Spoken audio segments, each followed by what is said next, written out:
सत श्री अकाल, नमस्कार हमारे सभी किसान भाइयों को और सभी का स्वागत है फार्मिंग ज्ञान चैनल में।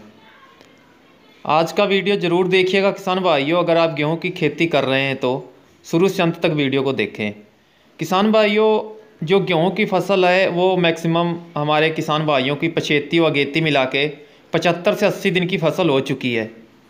तो इस समय किसान भाई हमारे जो हैं वो कई कमेंट करके भी हमारे किसान भाई पूछ रहे थे कि बहुत से खरपतवार या नदीन मारने की दवाओं का स्प्रे किया है, दो दो स्प्रे कर दिए हैं। तो किसान भाइयों, मैं आप लोगों से कहना चाहता हूं, इतना केमिकल ना घोलें अपने खेतों के अंदर।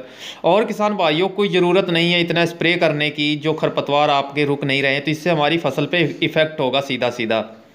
तो किसान भाइयों, जो खरपतवार मारने की दवाई होती है वो एक बार ही स्प्रे करनी चाहिए, सही डोज में और सही और असली दवा का प्रयोग करना चाहिए। तो किसान भाइयों, दोबारा स्प्रे ना करें।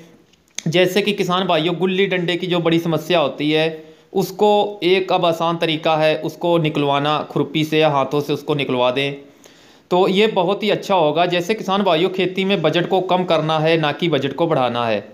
किसान भाइयों, जो हमारे बीज होते हैं, खरपतवार के बीज होते हैं, वो अगर एक बार भी गलती से अगर खेत में रह जाते हैं तो उसको 7 साल लग जाता है खेत से निकालने तक।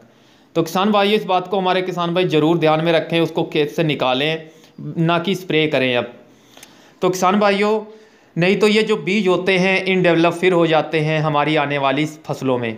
और किसान भाइयों, जब हम खेत की तैयारी करते हैं तो कुछ हमारी भी कमियां होती हैं जो हम ध्यान नहीं देते हैं। खेत की तैयारी करते समय किसान भाइयों गहरी जुताई नहीं करते हैं और मिट्टी नहीं पलटते हैं। मिट्टी पलटने वाले हल से जरूर जुताई करनी चाहिए किसान भाइयों।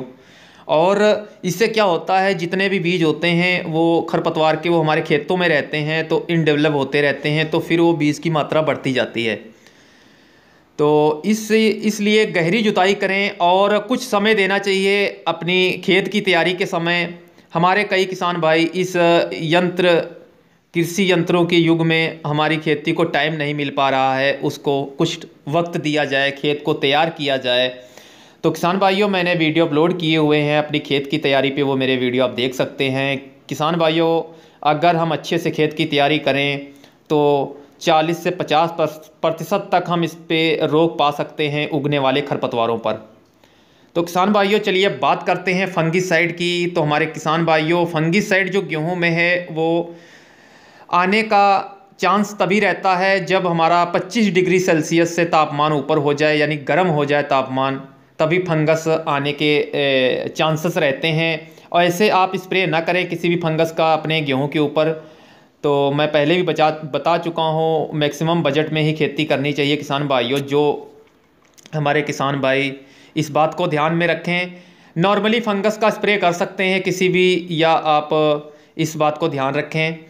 और कोई महंगी दवाइयों का, केमिकल का ना प्रयोग करें गेहूं के इस जो आपकी 70 से 80 दिन की फसल हो चुकी है। और किसान भाइयों, आपको मैं बता दूं, अगर आप लस्सी का स्प्रे करना चाहते हैं तो बहुत ही बेटर एक आपका ये जो लस्सी है, जितनी पुरानी लस्सी होनी चाहिए किसान भाइयों, बहुत अच्छा काम करेगी, आप स्प्रे कर सकते हैं, लेकिन इसके लिए पुरानी लस्सी होनी चाहिए। तो किसान भाइयों, अगर वीडियो अच्छा लगा हो तो लाइक का बटन ज़रूर दबाइएगा और चैनल को सब्सक्राइब कीजिएगा, शेयर कीजिएगा किसान हित में। धन्यवाद।